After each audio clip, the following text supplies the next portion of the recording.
Halo, ketemu lagi dengan saya Rio Gablar dan pada kesempatan kali ini kita akan mereview, bukan mereview sih, tapi lebih dengan mendengarkan suatu gamelan gender, tapi berbeda dengan gamelan gender biasanya. Jadi gamelan gender ini daun-daunnya terbuat dari besi tulen dan suaranya hampir-hampir mirip dengan gender biasanya.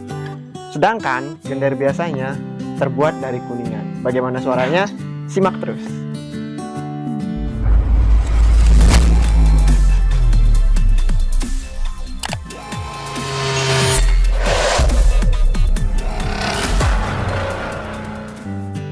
Oke, dan kita akan coba dengarkan suara gender yang terbuat dari besi. Dan kita coba dengan tabuh muka ya, Mam. Tabuh muka.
Jadi ada kesalahan sedikit karena udah lama nggak main gender.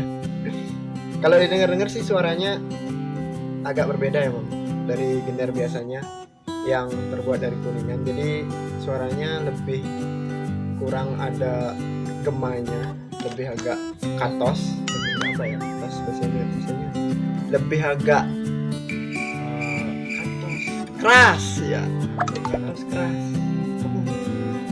lebih agak susah. Dia bergema gitu. Tidak bergema ya, lebih tidak bergema. Gemanya kurang panjang. Kurang panjang, sip, benar. Karena terbuat dari besi tulen tanpa campuran. Sedangkan kalau gender biasanya terbuat dari kuningan, terus ada campuran bahan logam lainnya. Jadi ya, kalau digunakan untuk ngayah-ngayah